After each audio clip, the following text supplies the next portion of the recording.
আসসালামু আলাইকুম এভরিওয়ান। কাছে এবং দূরে, দেশে এবং বিদেশে যে যেখান থেকে দেখছেন, আশা করি আল্লাহর অশেষ রহমত আপনারা সবাই ভালো আছেন। আমি আলহামদুলিল্লাহ ভালো আছি। আজকে প্রতিদিনের মতো আপনাদের সাথে রান্না শেয়ার করব। আজকে তৈরি করে দেখাবো চিকেন পিৎজা।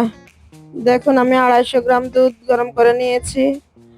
দিয়ে দিলাম 1.5 চামচ ইস্ট, 1 টেবিল চামচ পাউডার দুধ, হাফ চা চামচ লবণ, দিয়ে দিলাম 2 চামচ চিনি। এগুলো একে একে মিলিয়ে নিব।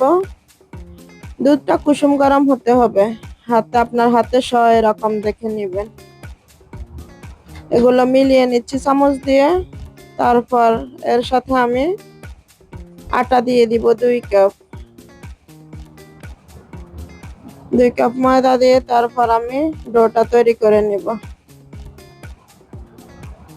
পিৎজার ডোটা যদি ভালো না হয়, পিৎজাটা আসলে খেতে বেশি ভালো লাগবে না।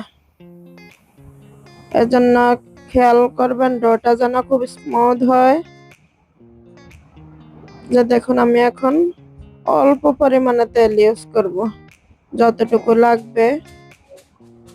প্রথমে 1 চামচ দিব, দিলে মিলিয়ে নিব।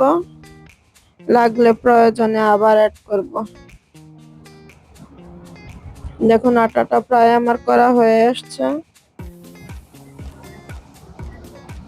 তো আটাটা করা শেষ। উপর দিয়ে একটু তেল ব্রাশ করে দিব। তেল দিয়ে মিলিয়ে নিয়ে তারপর আমি রেস্টে রেখে দিব 2 ঘন্টার জন্য। আটাটা ফুলে ওঠা পর্যন্ত অপেক্ষা করব। দেখুন, আমার ডোটা তৈরি করা শেষ। আমি ঢেকে দিলাম। একটা লং দিয়ে ফ্রাই প্যানের ঢাকনা ছিদ্রটা বন্ধ করে দিলাম। এখন তৈরি করে নিব চিকেন ফ্রাইটার জন্য সব মশলা আমি একে একে দিয়ে দিলাম। গোলমরিচের গুঁড়া, লেবুর রস, লবণ, মরিচের গুঁড়া সব দিয়ে আমি এখন মিলিয়ে নিব। তারপর ফ্রাই প্যানে তেল গরম করে এটাকে ভেজে নিব। দেখুন, চিকেন ফ্রাইও করা শেষ। প্রায় 2 ঘন্টা পর আমি ফিরে এসেছি। এখন পিৎজা তৈরি করে দেখাবো আপনাদেরকে। দেখুন, আমার আটাটা কত সুন্দর ফুলে উঠেছে। এটা আমি হাওয়াগুলো সরিয়ে নিলাম।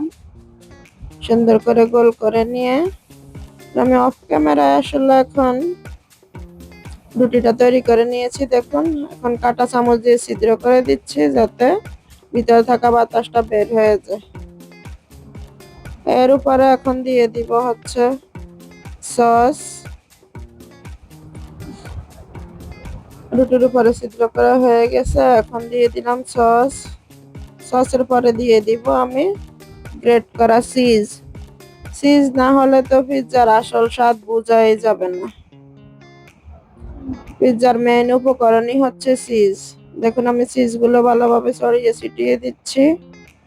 তারপরে দিয়ে দিলাম হচ্ছে লাল ক্যাপসিকাম এবং সবুজ ক্যাপসিকাম। উপরে দিয়ে দিলাম রিং করে রাখা পেঁয়াজ। এর উপরে দিব হচ্ছে চিকেন গুলো দেওয়ার পর আমি একটু চিলি ফ্লেক্স ইউজ করব। হালকা পরিমাণ চিলি ফ্লেক্স দিয়ে দিলাম।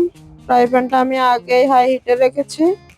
এখন মিডিয়াম লো হিটে রেখে দিব 20 মিনিটের জন্য। পিৎজা আমার রেডি। সবাই ভালো থাকবেন। আল্লাহ হাফেজ। আসসালামু আলাইকুম।